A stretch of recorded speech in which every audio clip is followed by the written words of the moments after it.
네, 11월 11일 빼빼로 데이에 하는 장 마감 후 방송입니다. 오늘 모신 분은 유안타증권 파이낸스 허브 강남점의 한상혁 과장님. 안녕하세요. 네, 안녕하세요. 어때 빼빼로는 드셨어요? 아, 오늘 너무 바빠서 못 먹었네요. 근데 오늘 파이로에서 그 작가님께서 빼빼로 챙겨주셔가지고. 아, 그래요? 일단 가면서 먹으려고요. 네.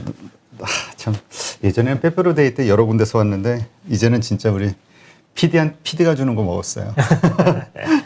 자, 오늘 외국인이 코스닥 코스피 매수했죠. 그런데도 이제 지수는 좀 지지부진해요. 근데 사실 어제 나스닥 급락한 거에 비하면 잘 선방했다고도 볼 수 있는데 일단 시장 상황 한번 설명해 주시죠.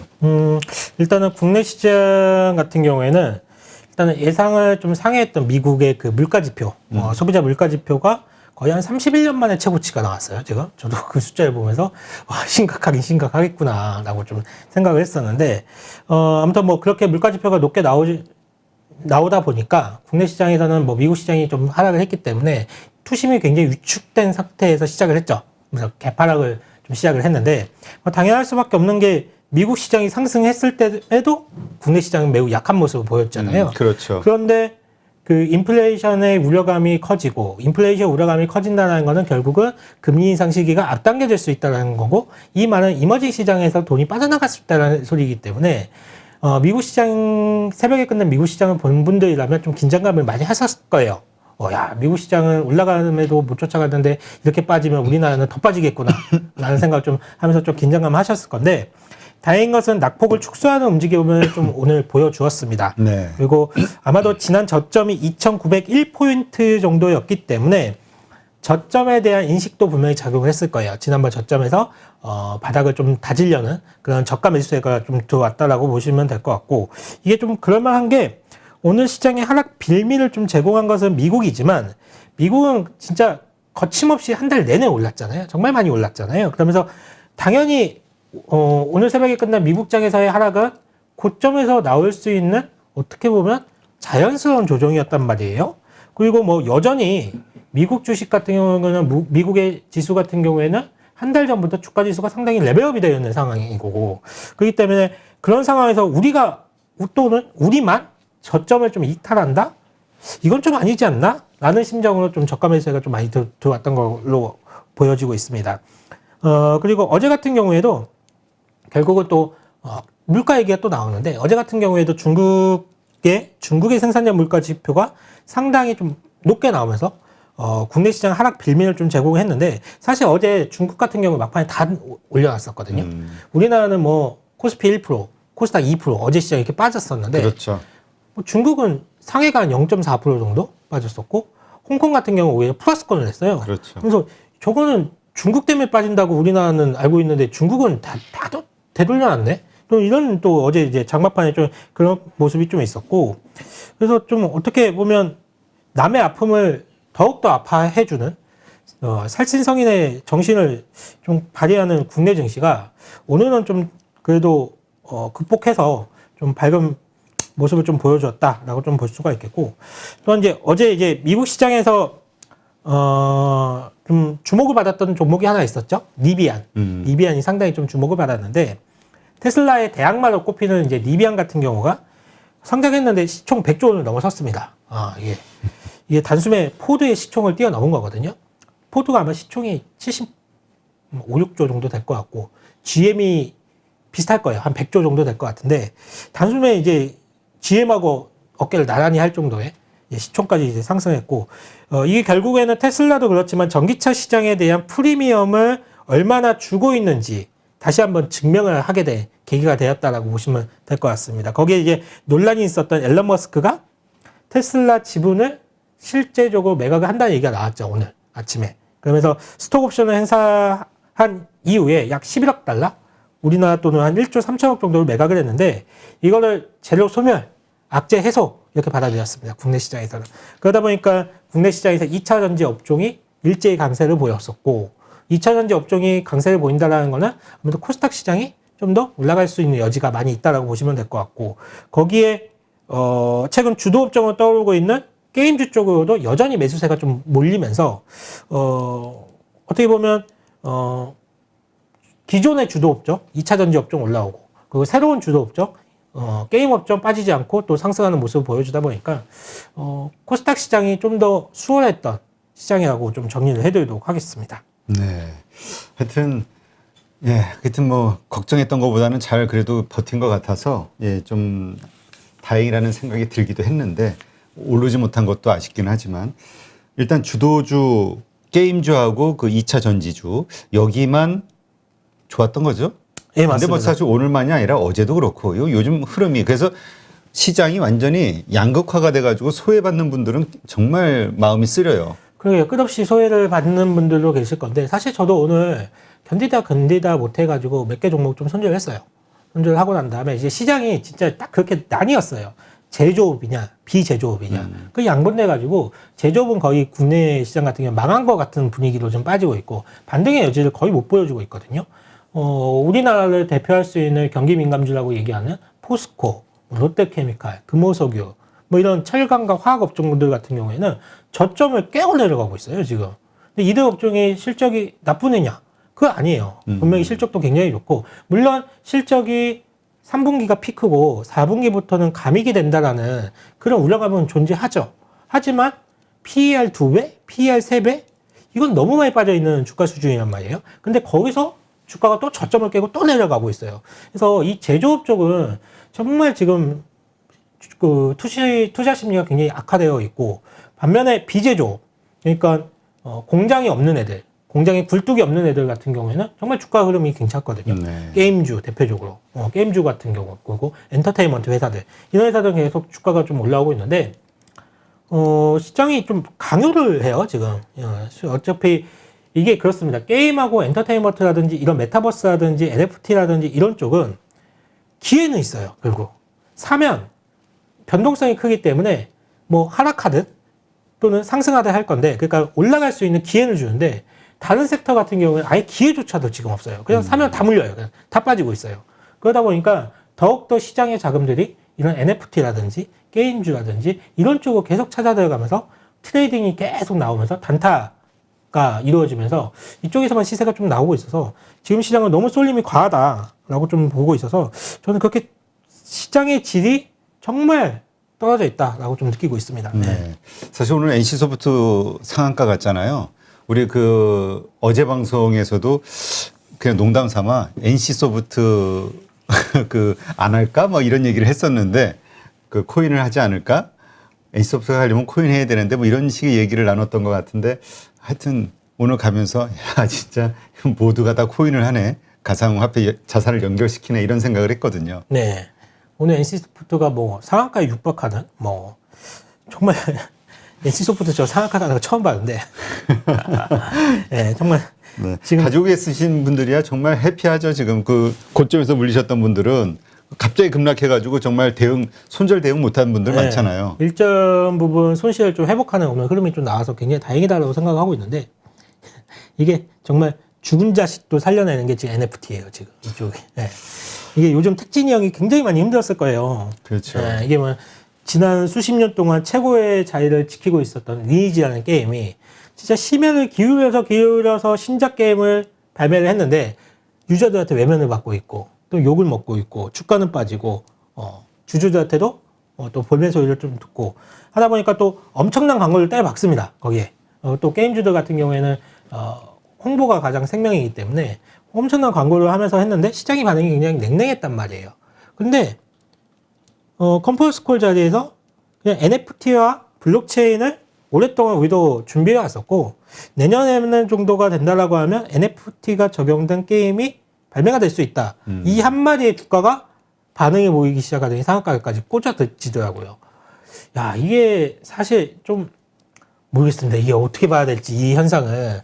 정말 이 NFT라는 게 너도 나도 지금 NFT를 얘기를 하고 있고 주가가 너무 많이 급등을 하고 있어서 이 게임주 쪽은 이제부터는 좀 조심할 필요가 있지 않을까라고 좀 생각을 하고 있거든요. 네. 이게 너무나 한쪽 방향만 쳐다보고 있으면 그렇죠. 배가 이렇게 쑥 무너질 수가 있어요. 그렇죠. 그쪽에서 자금이 그쪽으로 쏠리면서 다른 쪽이 무너지는 것도 문제지만 나중에 거기에서 거품이 좀 빠지게 됐을 때 발생할 수 있는 그 피해자들.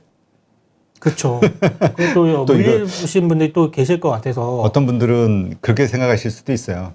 왜 빠지냐. 이거는 끝없이 계속해서 아주 엄청난 미래가 있는 거기 때문에 계속 갈 건데 라고 생각하실 분들도 있긴 할 것 같아요. 맞아요. 뭐 이렇게 보시는 분들도 계세요. 2차전지 소재 같은 경우에는 2차전지 업종이 과거 거의 한 3년 동안 올라왔잖아요. 이게. 근데 NFT 쪽은 이제 시작하는 산업이기 때문에 야, 2차 전지도 한 3년은 올랐는데 NFT도 지금부터 올라가면 한 3, 4년은 올라가겠지라고 주장하시는 분들도 계세요. 물론 저도 NFT 쪽의 성장성 의심하는 건 전혀 아닙니다.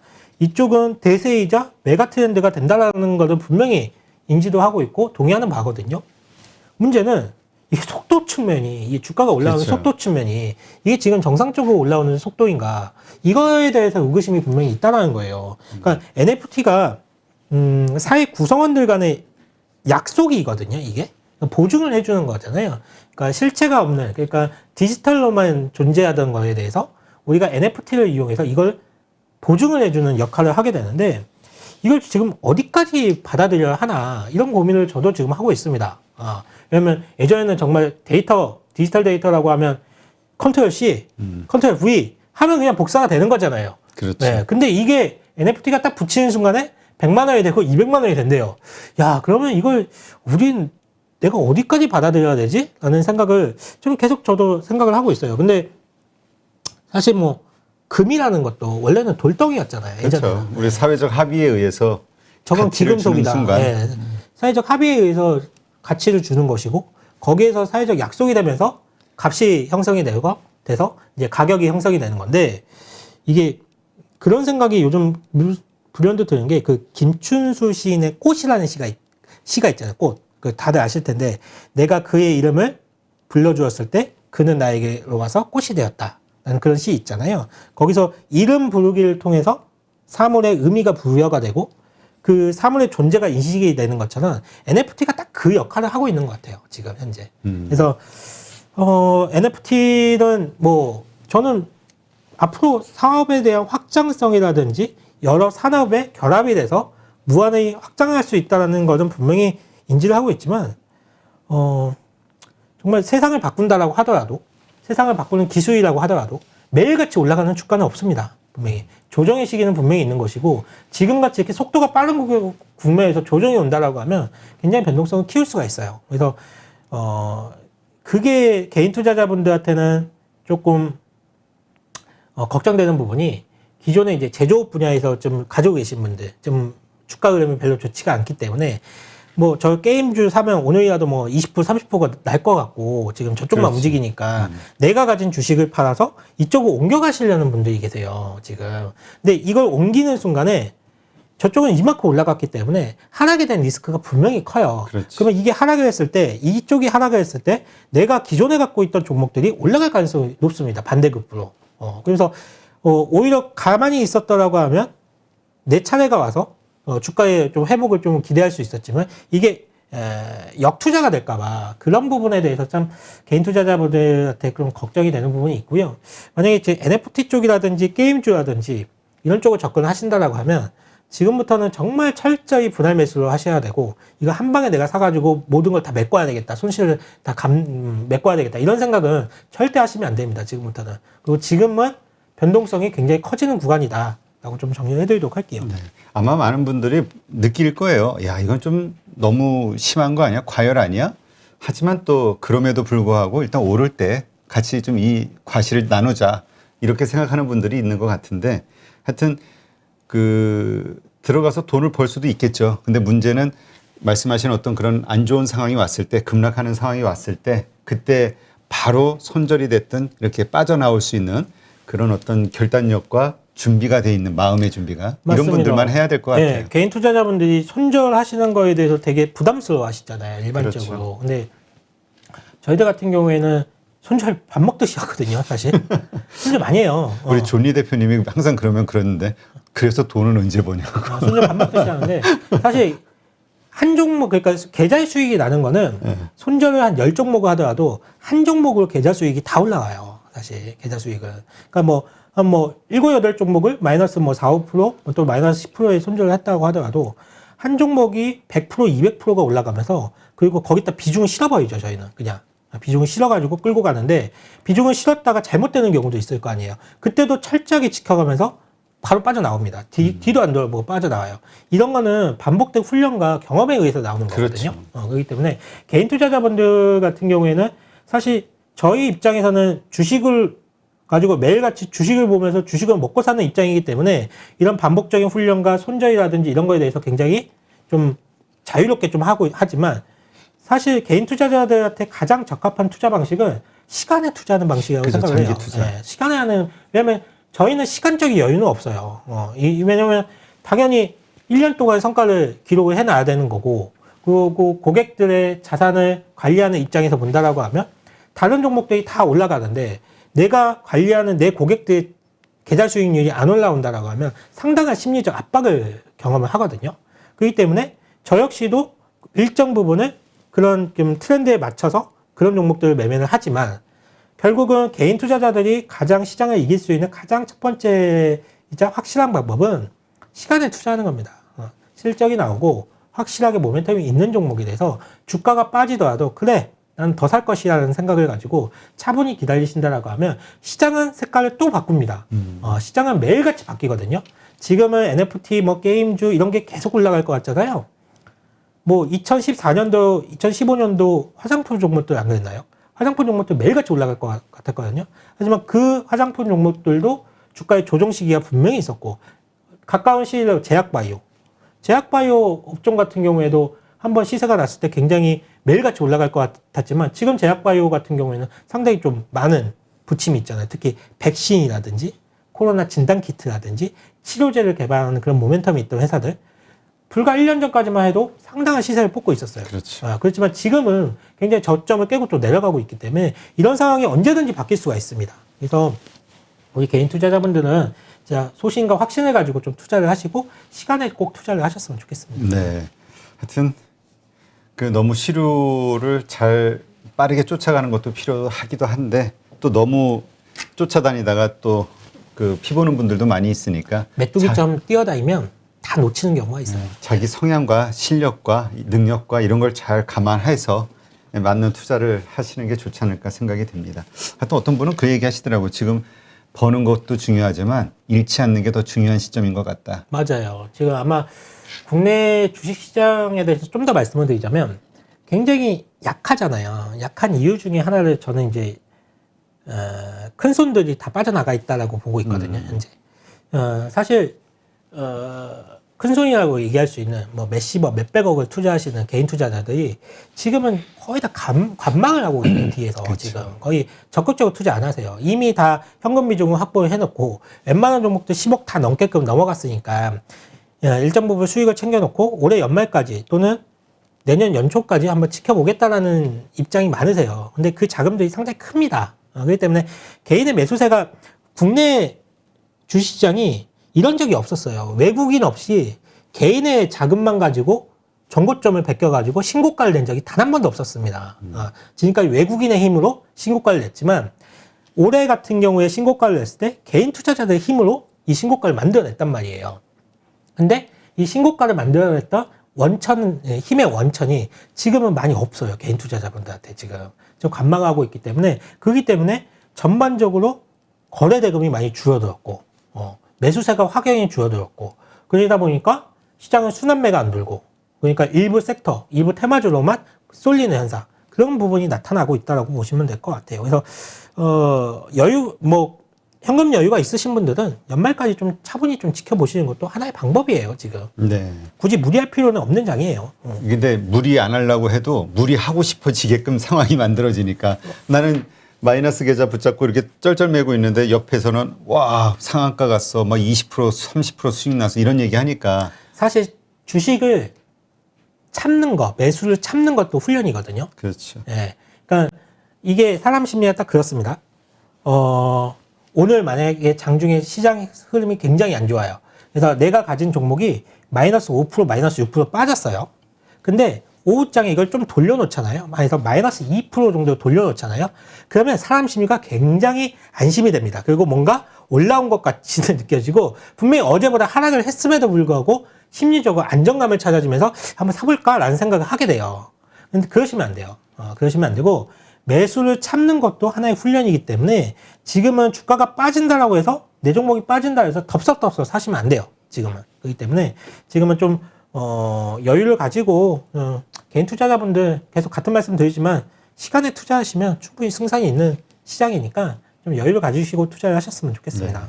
네. 스스로 그런 마인드가 좀 필요할 것 같아요.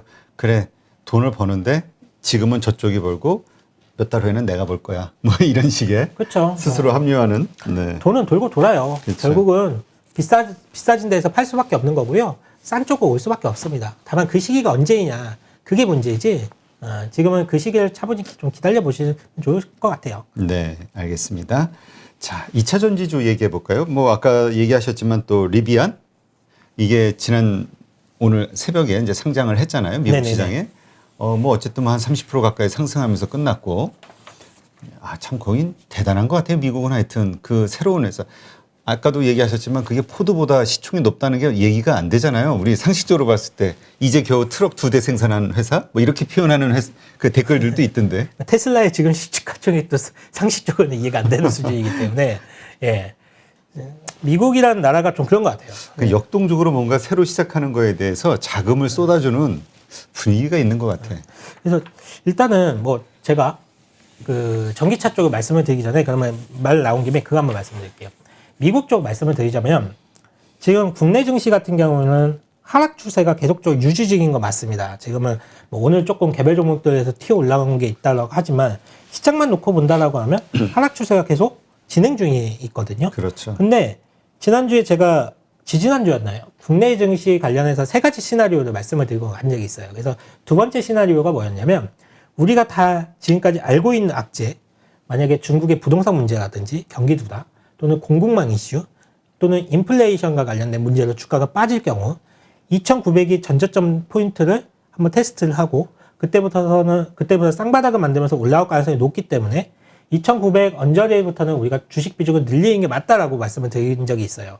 사실 저는 오늘 주식 비중을 좀 늘려놓고 왔는데 그런 관점은 맞습니다. 지금도 동일한 관점을 가지고 있어요. 그래서 2,900까지 온 상황에서는 지금부터는 주식 비중을 좀 늘려봐야지 라는 생각을 좀 가지고 있는데 그보다 지금 가장 큰 문제는 우리나라 시장이나 미국 시장이나 디커플링이 너무 심하다라는 거예요. 지금 그렇지. 현재 너무 심하다라는 건데 최근에도 정말 국내 투자보다 미국 쪽을 투자하시고 선호하시는 분들이 점점 많아지고 있어요. 진짜 점점 많아지고 있고 정말 그럴 만한 게 세계에서 가장 현명한 투자자라고 불리는 사람이 워런 버핏이잖아요. 그렇죠. 네, 워런 버핏인데 2011년 이후에 워런 버핏의 수익률이 과거 최근 10년 동안 260% 정도의 수익을 얻었다고 하더라고요. 그분이. 근데 사실 이거 잘한 거 아니거든요. 그렇죠. 최근 10년이면. 네. 나스닥 지수라든지 S&P 지수 대비해서 언더퍼포먼한 거예요. 굉장히. 그럼에도 불구하고 어떻게 보면 미국 내 투자자들 사이에서 그렇게 잘한 성적이 아닌데 뭐 그럼에도 불구하고 워런 버핏은 전 세계에서 가장 현명한 투자자라고 추앙을 받고 있고 그분과 점심 식사를 하기 위해서 몇 억을 지불하길 사람들도 줄 서 있고 그런데 그렇죠. 이게 왜 그러냐면 제가 볼 때는 워런 버핏이 미국에서 투자해서 그래요.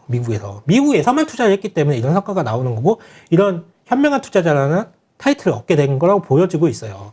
만약에 워런 버핏이 유럽, 일본, 중국, 뭐 특히 한국 뭐 이런 데 분산 투자했잖아요. 절대 이런 수익이 못 냈을 겁니다, 지금. 그렇지. 네, 미국에서 투자했고 미국 기업만 투자했기 때문에 이런 수익이 났다라고 보고 있고 만약에 진짜 워런 버핏이 우리나라에서 태어나서 우리나라에서 투자를 했다라고 하면 그 얘기 많이 해. 네, 진짜 이분 짐 싸서 이미 안 계실 거예요. 주식 아마 가온으로 내려왔을걸요. 워런 버핏의 그 가온에 절대 주식 투자는 하지 말아라, 아들아. 이게 아마 내려왔을 거예요.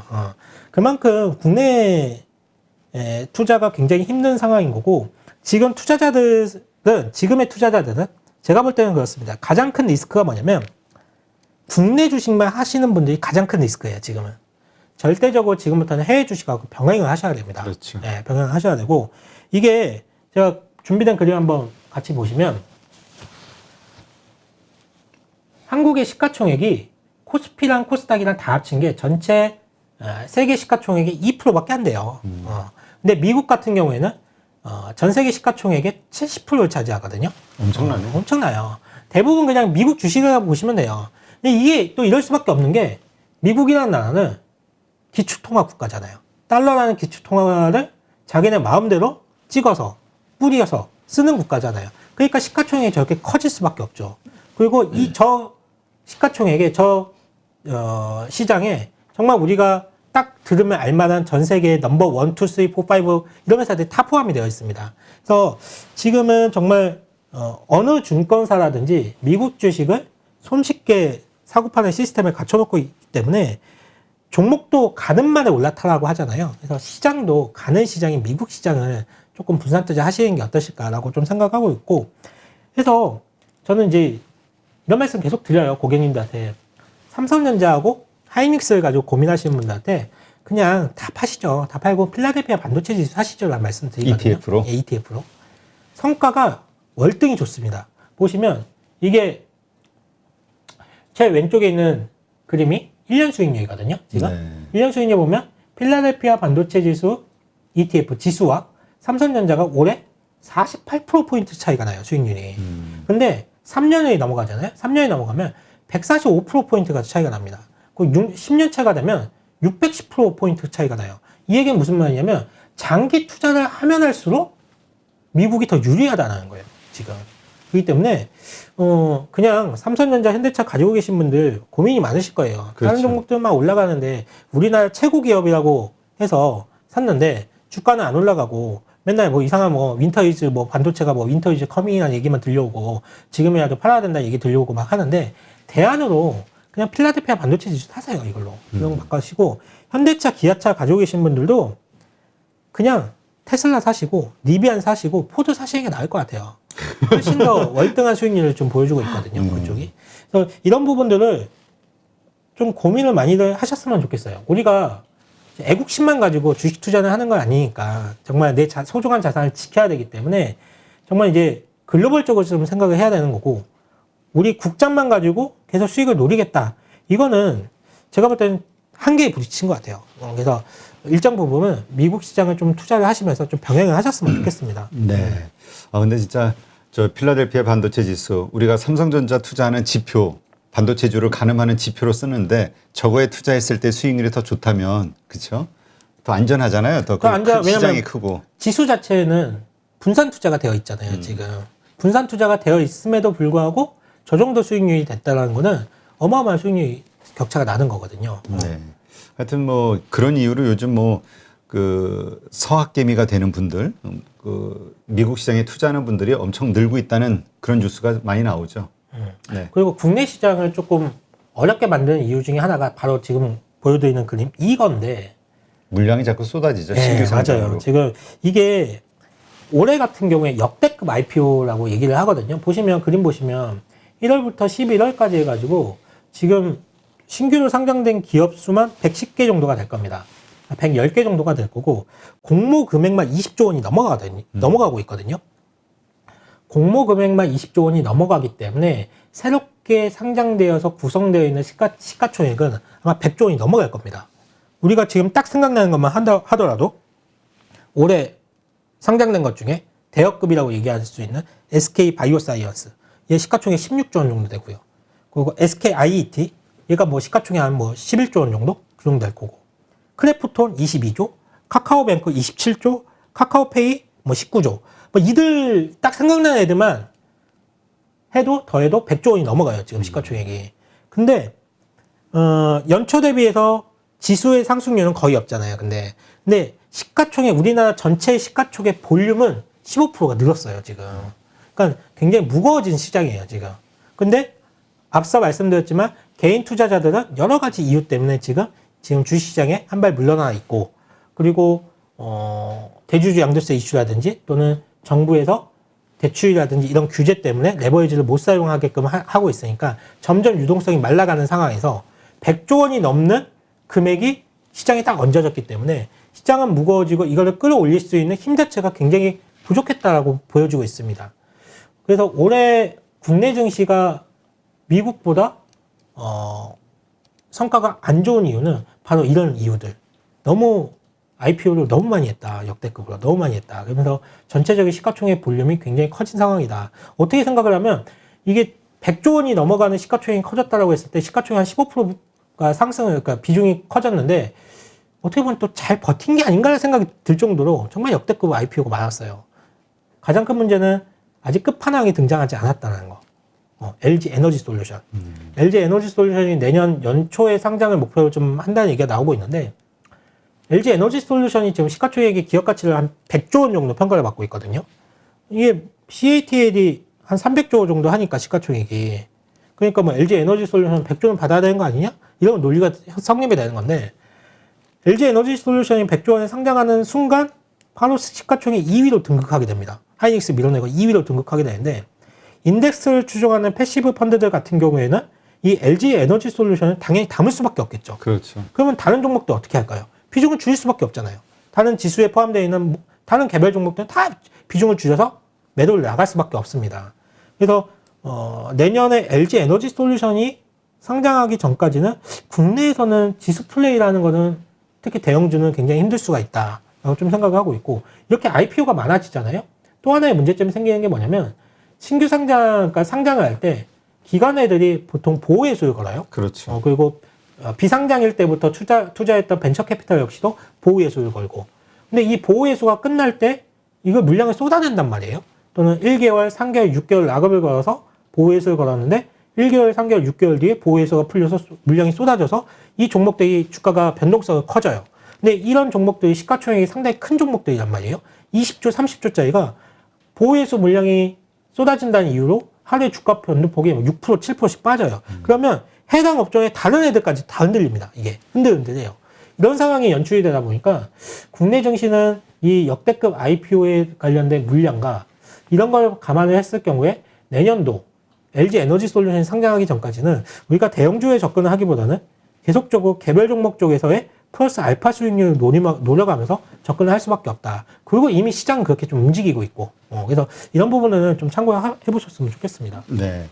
그 신규 상장하는데 더 그 부담을 주는 게 그 분할 상장, 물적 분할. 맞아요. 이것 때문에 정말 지금 속상해 하시는 분들이 많죠. 느닷없이 그냥 저 배터리 보고 투자했는데 회사가 갑자기 나뉘어져 버리니까. 맞아요. 그런 것도 상당히 국내 시장에서 좀 신뢰성을 좀 잃어가는 문제이기 때문에. 그러니까 이게 결국 이런 것들이 하나하나가 모여서 코리아 디스카운트를 만들고 다 이거 외면을 하게 만드는 건데 이 기업가들이 좀 정신을 차려야 되는데 이게 회사의 입장이 아니라 정말 주주의 입장으로 경영을 해야 되는데 저는 그래서 지금 미국과 우리나라 시장의 디커플링의 이유가 뭐 다른 문제가 아니라 사람과 제도의 문제라고 봐요. 지금. 맞아요. 이거 미국에서 이런 식이 했으면 지금 벌써 법적 소송 걸리고 그렇죠. 회사 지금 망하지. 네, 당연히 미국에서 이렇게 시도조차도 안 해요. 안 되지. 네. 이거 지금 어마어마한 집단 소송 걸리면 피곤하고 오히려 회사가 희청일 거릴 텐데. 맞아요. 소송 금액 물어주려고 하면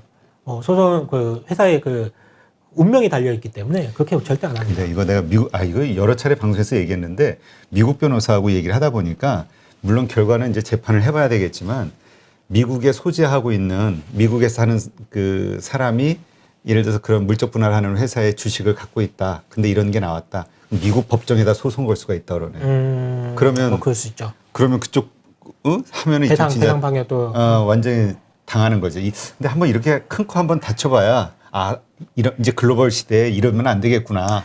이런 생각을 하지 않을까 싶어요. 지금 뭐 분할하는 방식이 누가 봐도 대주주를 위한 분할 방식이지 일반 개인 주주들을 위한 방식이 아니기 모든 주주를 위한 방안이 나와야 되는데 아쉬운 부분이에요. 네. 이거 우리가 뭐 얘기해봐야 이거 참 하여튼 아쉬워요.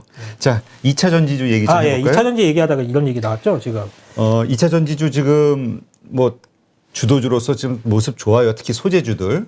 근데 폐배터리 재활용을 위해서 그 완성 배터리 업체들이 좀 손을 잡았다. 뭐 이런 얘기가 있는데 일단 이 부분 이야기 좀 해주죠. 네, 지금 전기차 폐배터리 재활용 사업을 활성화하기 위해서 삼성, SK, LG, 현대차 이쪽이 4대 그룹이 지금 손을 잡고 이걸 활용하겠다는 건데 일단 전기차에 들어가는 리튬 2차 전지 같은 경우에는 이게 초기에 들어갔던 그 배터리보다 용량이 한 70% 정도로 이하로 줄어들게 되면 배터리를 교체해 줘야 돼요. 왜냐면 이게 주행거리도 확연히 짧아지고 그렇지. 충전 속도도 굉장히 느려지기 때문에 이게 전기차 같은 경우는 감가상각비가 굉장히 빠르게 떨어질 거예요. 그래서 우리가 내연기관 같은 경우에는 감가상각이 뭐 내가 뭐 5년을 타든 10년을 타든 뭐 엔진이 크게 문제를 낼 일은 없잖아요. 그렇죠. 근데 전기차는 달라요. 전기차는 아마 조금 한 2, 3년 쓴다라고 하면 배터리 성능이 확 떨어지게 될 겁니다. 그래서 이 배터리를 교체해 줘야 되고 이런 문제가 좀 있거든요. 일단은 결국에는 어떤 식으로든 이 폐배터리를 활용을 해야 된다라는 게 그게 이제 전 세계의 고민인 거고요. 우리나라도 마찬가지로 이거를 활용하겠다라고 해서 지난번 기억하실지 모르겠는데 7월 8일에 그 K배터리 뭐 육성과 관련된 정부 정책을 발표한 날이 있었어요. 그때 본다라고 하면 다른 거 뭐 K배터리 관련해서 뭐 여러 이렇게 방안이 있었는데 다른 건 이렇게 눈에 띄는 거나 뭐 새로운 건 없었는데 이 폐배터리를 활용한다는 거는 눈에 띄는 부분이 확연히 있었던 게 이걸 민간한테 맡긴다는 얘기가 분명히 있었어요. 그래서 민간 주도 하에 이거를 폐배터리를 활용을 하겠다라는 얘기가 거기에 콕 찍혀서 이렇게 나와 있었거든요. 그래서 그 이후에 많은 대기업들과 중소기업들이 폐배터리를 사업을 하겠다라고 발표를 했습니다. 발표를 했고 실적으로 뛰어든 회사들도 있고요.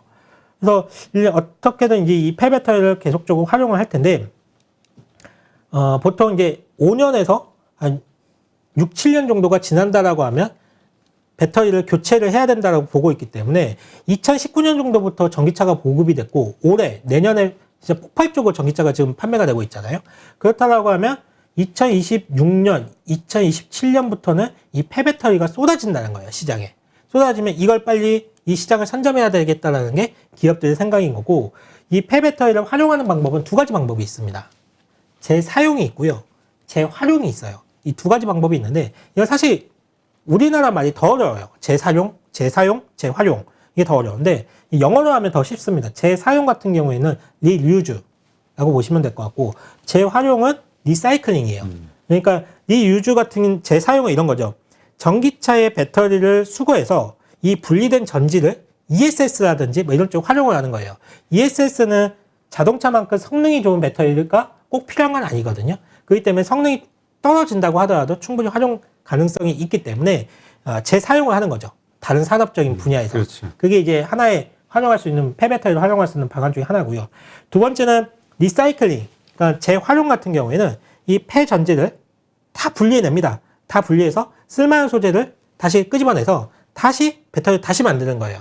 이 배터리에는 안에 들어가면 이제 여러 소재 중에 비싼 소재들이 상당히 많거든요. 코발트 같은 경우에는 상당히 비싸다라고 하고 있고, 뭐 일부에서는 백금도 들어가게 되는데, 백금 같은 경우에는 뭐 상당히 비싼 거고, 이런 소재들을 추출해내서 이거를 새로운 배터리에 이제 다시 쓰는 건데, 이 추출해내는 기술은 상당히 고난이도 기술입니다.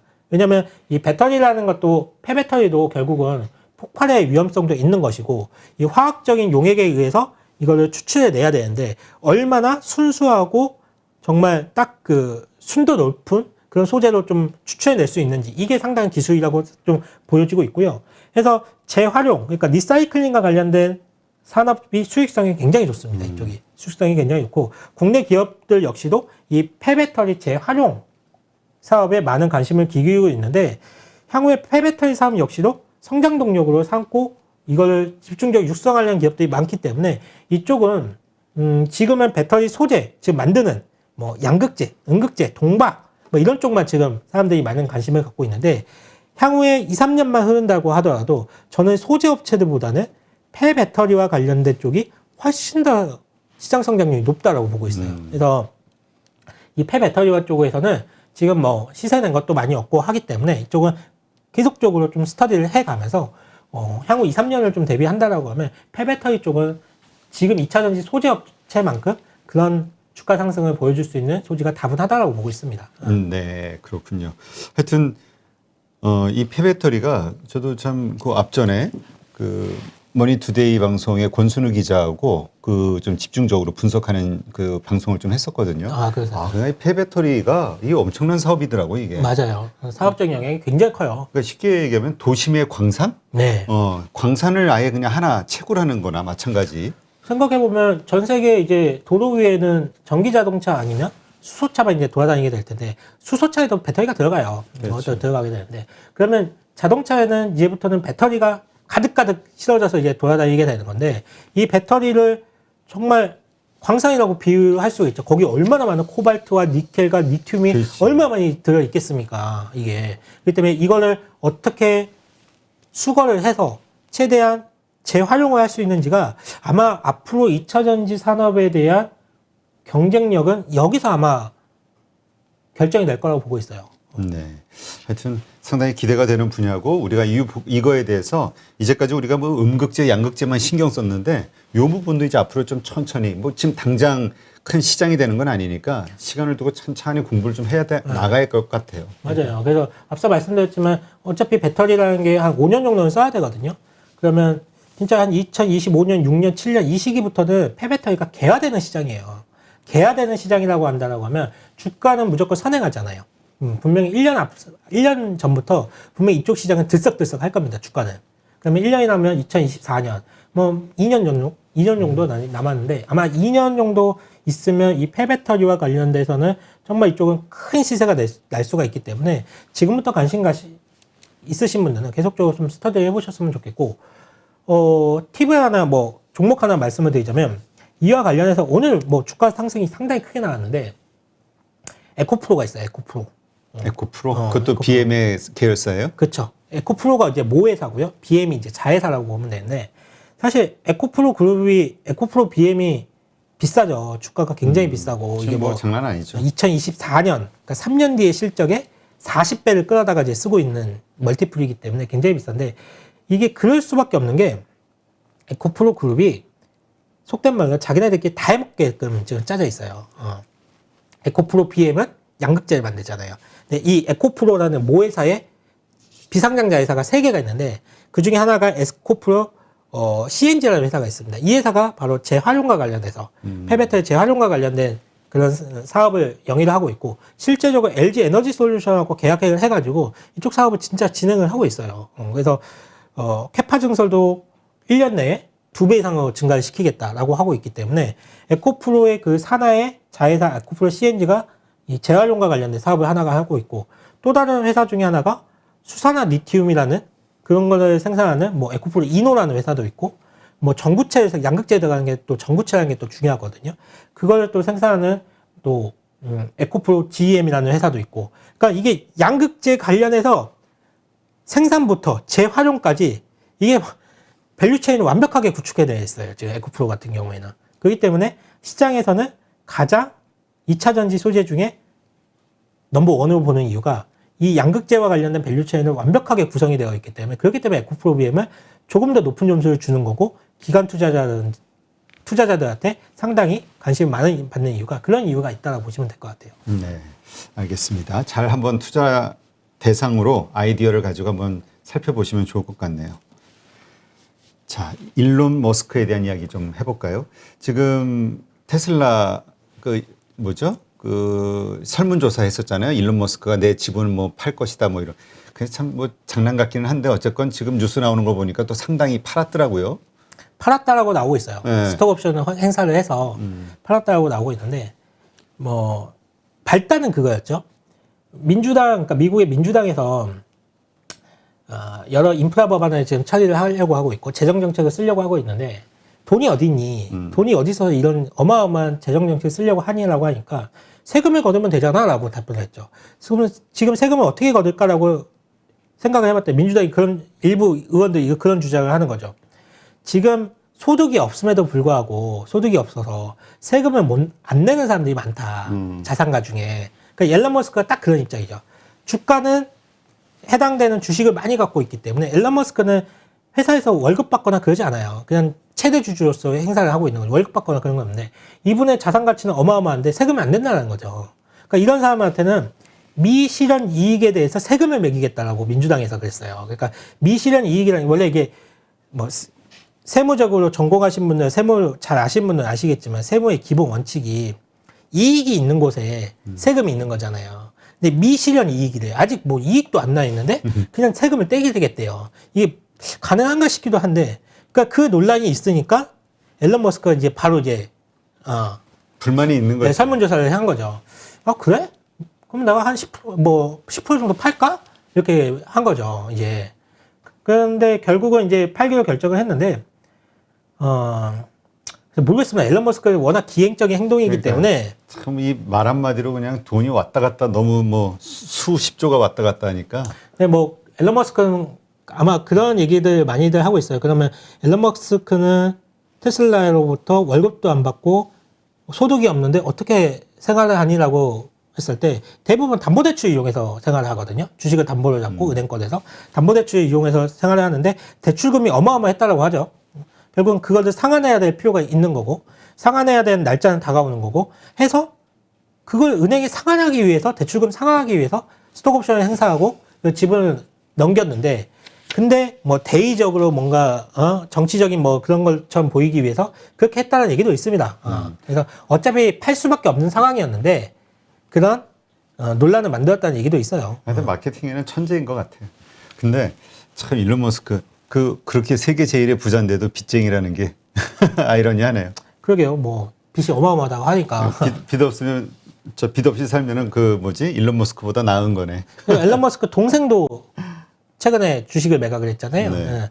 동생 같은 경우에도 테슬라 주식을 매각을 했는데 결국 그 동생도 마찬가지로 호화로운 생활을 했는데 소득은 없는 상황에서 다 이제 담보대출 일으켜가지고 호화로운 생활을 했던 거고 이제 대출금 상환하기 위해서 그 동생도 테슬라 지분을 매각을 했던 거고 앨런 머스크도 대출금 상환하기 위해서 이제 매각을 했던 거. 이제 근데 이게 국내 증시를 이것 때문에 얼마나 흔들렸습니까? 그러니까 우리 뭐 여기만 그렇지 않잖아요. 일론 머스크 말 한마디에 그냥 뭐 비트코인 시장까지 왔다 갔다 하니까 엄청난 파워가 있는 거죠. 뭐 그러게 해요. 억울하면 일단 힘을 키워요. 네, 정말 뭐 말 한마디 그렇게 해가지고 앨런 머스크 장난질 같은데 뭐 몇 년 전에도 그런 거 있었잖아요. 뭐 테슬라 그 자동차 앞에서 뭐 만우절 때 뭐 파산했어요 이러고 있어가지고 세상 사람들 깜짝 놀라게 한 적도 있었는데 마케팅이지. 뭐. 네, 정말 마케팅인지 뭐 기획인지 모르겠습니다만 리처드 브랜슨 영국의 버진 그룹의 리처드 브랜슨 회장도 좀 비슷한. 둘이 친하다면서요? 그러니까 친하다면 아마 서로 닮은 게 있어서 그럴 거예요. 네, 둘이 친해서 아마존 맨날 이렇게 까는 이유가 이렇게 둘이 친하고 아마존은 별로 안 친하고 그렇다면서요. 네. 자, 리비안 상장했는데 사실 많은 분들이 기대했죠. 근데 뭐 기대한 대로 뭐 한 30% 공모가에서 30%인 거죠, 그게? 네. 예, 공모가에서 30% 상승하면서 끝났는데 이제 추가적으로 더 상승할 것이냐? 어제 못 산 분들, 우리 뭐 PD도 오늘 사겠다 아까 막 그러던데. 요즘 위메이드로 자신감이 붙어가지고. 예, 뭐 저는 사셔도 된다는 입장이에요. 워낙 리비안이 뭐 100조 원 시가총액에 형성이 되고 있지만 테슬라를 생각한다라고 하면 싼 거 아닌가? 라는 또 생각도 들고 리비안이 주력 모델이 이제 픽업 트럭이라고 하고 있는데 미국에서는 뭐 국내에서는 픽업 트럭이 많이 없지만 미국은 주력 모델이 픽업 트럭이잖아요. 그렇기 때문에 픽업 트럭과 관련해서는 리비안이 분명히 선두주자가 될 가능성이 높고 그와 관련된 자동차 보급률이 올라간다라고 했을 때 리비안은 지금은 굉장히 비싸지만 결국은 그 비싼 밸류에이션을 정당화할 수 있는 그런 실적까지는 금방 올라올 거라고 보고 있습니다. 그래서 리비안 사시는 건 저는 찬성하고 뭐 동의하는 바인데 다만 미국 주식도 마찬가지입니다. 내가 오늘 사가지고 쇼를 쳐야지 해서 승부를 봐야지라고 생각하지 마시고요. 분할 매수하세요. 분할 매수 하세요. 그러니까 정말 너무 우리가 성격이 좀 급하기도 하지만 빠른 시간 내에 결과를 좀 보려고 수익을 내려고 하다 보니까 자꾸 서두르게 되고 한 방에 투자하게 되고 피하지 마시고 천천히 분할 매수하시면서 빠질 때마다 매수한다는 생각 가지시면서 내가 저거 사가지고 물리더라도 더 싸게 살 기회가 충분히 있다고 생각하고 더 싸게 살 수 있는 기회가 있을 때 많이 사야지라는 생각을 하셔야지 내가 지금 당장 이걸 딱 사가지고 한 달 뒤에 더블 먹고 나오겠어 이렇게 생각을 하시면 국내 주식도 그렇고 미국 주식도 그렇고 상당히 어려운 상황에 처할 수가 있기 때문에 철저히 분할 매수하시고요. 매도하실 때도 철저히 분할 매도하시면 좋으실 것 같아요. 네, 하여튼 잘 참고하시고요. 워낙 지금 미국 주식 투자하시는 분들이 많이 있더라고요. 네, 지금 뭐 이번 주, 그러니까 뭐 이번 주에 봐야 뭐 이틀 남았는데 뭐 특별한 이벤트가 있을까요? 뭐 디즈니 플러스 서비스가 개시한다라는 뭐 뉴스도 있긴 하던데. 특별한 이벤트라기보다는 일단은 미국 시장 역할이 굉장히 중요할 것 같아요. 지금 뭐 인플레이션과 관련된 우려감 때문에 미국 시장이 간밤에 흔들렸지만 저는 이 인플레이션과 관련해서 문제는 아직까지 미국의 생산자 물가라든지 소비자 물가가 역대급으로 많이 나오고 있지만 해결하려는 노력이 충분히 지금 있거든요. 바이든 대통령 같은 경우에는 이 공급망 병목 현상을 해결하기 위해서 군 병력을 지금 투입을 하고 있고 항구도 새롭게 짓는다라고 하더라고요. 새롭게. 그리고 여러 지금 물적 자원, 그리고 인적 자원, 그리고 모든 자본을 다 동원해서 이걸 해결하려는 의지를 갖고 있고 실제적으로 운임 요금이 많이 내려왔어요. 지금 운임 요금이 최고점 찍고 지금 많이 내려오는 상황이거든요. 그렇기 때문에 미국 같은 경우에는 공급망 병목 현상이 한꺼번에 일시적으로 해결되지는 못하겠지만 피크는 지나가고 있는 게 아닌가라는 좀 생각을 하고 있고 중국 같은 경우에도 마찬가지입니다. 중국도 어제 같은 경우에 생산자 물가가 굉장히 많이 뛰었는데 생산자 물가가 왜 뛰었습니까? 지금 석탄 가격이 올라가서 뛴 거잖아요. 근데 석탄 가격 고점 대비 지금 40%가 빠졌어요. 지금. 그러면 10월 달에 그런 물가 지표들이 우리가 확인하는 이 경제 지표들이 가장 최악의 경제 지표를 보고 있는 거일 수도 있습니다. 11월, 12월이 지나가면서 연말로 가고 내년 초에 간다라고 하면 지금과 같은 경제 지표보다는 훨씬 더 우호적으로 또는 좀 개선되는 모습을 볼 수 있는 경제 지표가 나올 가능성이 높기 때문에 미국의 인플레이션 우려감 때문에 주가가 빠지는 거는 아직까지 소비 여력도 충분히 있는 미국에서는 감내가 가능하다. 조정을 충분히 감내가 가능한 조정이기 때문에 미국 시장에 일단은 이번 조정이 저는 뭐 길지는 않을 것 같아요. 미국이 워낙 고점이 높아진 상황에서 당연히 가격 조정이 들어오겠지만 그렇게 길지 않는 조정이 나온다라고 했을 때 국내 증시도 좀 대반격이 좀 나왔으면 좋겠다라는 생각을 갖고 있기 때문에 일단은 너무 그렇게 보수적으로 또 너무 이렇게 경계감을 가지면서 주식 투자를 하시기보다는 지금부터는 조금씩 주식 비중을 좀 늘려가시는 게 어떠신가 하고 좀 말씀을 드리고 싶습니다. 네, 알겠습니다. 뭐 이번 우리 주식시장에서 뭐 우리가 관심 가질 만한 그런 종목이 있을까요? 지금은 어쨌거나 수익을 내려면 게임 쪽으로 게임주가 밖에 없는 것 같아요. 네. 지금 너무 양극화가. 게임주는 진짜 이거는 선택을 진짜 안 보셨던 분들은 지금 들어오지 마세요. 지금 새롭게 들어오고 생각하지 마시고요. 이쪽은 안 보셨다라고 하면 철저하게 그냥 끝까지 보지 마세요. 그리고 만약에 가지고 계신 분들이라고 한다라고 하면 지금부터는 트레이딩 영역으로 해가지고 계속적으로 트레이딩을 한번 해보시기 바라겠어요. 게임주 쪽을. 그렇게 하시면 될 것 같고 2차전지 쪽은 글쎄요. 제가 볼 때는 오늘 NC소프트가 막 상한가 가고 뭐 NFT 냄새만 하면 막 게임주도 올라가고 단기적인 고점 좀 냄새가 있거든요. 이 자금들이 빠져나왔을 때 과연 어디로 올라갈까? 그러면 2차전지 소재 쪽으로 갈 가능성이 높다라고 봐요. 그러면 오늘 이제 그런 일부 현상들이 보여졌기 때문에 2차전지 소재 관련된 업체들 같은 경우에도 좀 비중을 확대해 나가는 게 맞지 않나. 지금 LFP 배터리를 뭐 테슬라가 늘린다 또는 앨런 머스크가 지분을 판다 이런 노이즈를 지금 다 이겨내고 있잖아요. 그럼 이겨내고 있고 위에서 팔 수 있는 매물은 이미 다 소화가 됐습니다. 그렇기 때문에 지금부터 오히려 위에서 때리는 압박에 대한 매물 부담이 없어졌기 때문에 2차전지 소재 업체들이 다시 한번 주도 업종을 떠올릴 수가 있기 때문에 저는 2차전지 소재 업종은 뭐 좀 비중 확대의 기회로 좀 보셨으면 좋겠습니다. 네, 알겠습니다. 뭐 아까 정말 우리가 역설적으로 말씀드린 건데 현대차, 기아를 팔아서 테슬라, 포드를 사는 게 낫다. 네, 그 정도로 지금 사실 그게 현실이기도 하고, 그러나 이제 이러한 것들에서 정말 우리 기업들이 뭔가 주주 우선 정책을 어떤 식으로 좀 해야 될지 좀 고민해야 되는 지점이 나오는 것 같기도 하고. 뭐 분산 투자를 하라는 관점에서 제가 말씀드린 거기 때문에 뭐 현대차, 기아차, 삼성전자, 하이닉스 가지고 계신 분들 너무 서운해하지 마시고요. 꼭 앞으로는 좀 분산 투자를 하셨으면 좋겠어요. 네. 썸네일 그걸로 잡을 건데. 현대차, 기아 팔아서 테슬라, 포드 사세요. 뒷감당을 알아서 하세요. 알겠습니다. 네. 오늘 이렇게 좋은 인사이트 함께 해주신, 이제 곧 또 저기 2차 접종 맞으러 가야 되죠? 네, 백신 부스터샷 맞으러 갑니다. 2차 때가, 부스터샷이에요? 네, 부스터샷 맞으러 갑니다. 2차 때 후유증 없었어요? 저는 얀센 한 번만 맞았기 때문에, 딱 한 번 맞았는데, 그때 좀 아프긴 했는데, 모르겠어요. 모더나 지금 맞고 난 다음에 어떻게 될지. 2차, 화이자 2차 맞고 후유증 있는 분들이 좀 몇 분 있어가지고, 이렇게 보이더라고요, 주변에서도. 하여튼, 네, 잘 맞으시고요. 알겠습니다. 네. 이제까지 유한타증권 파이낸스 허브 강남점 한상혁 과장님과 함께했습니다. 수고하셨고요. 감사합니다. 방송 보시는 분들 오늘도 고생 많으셨습니다.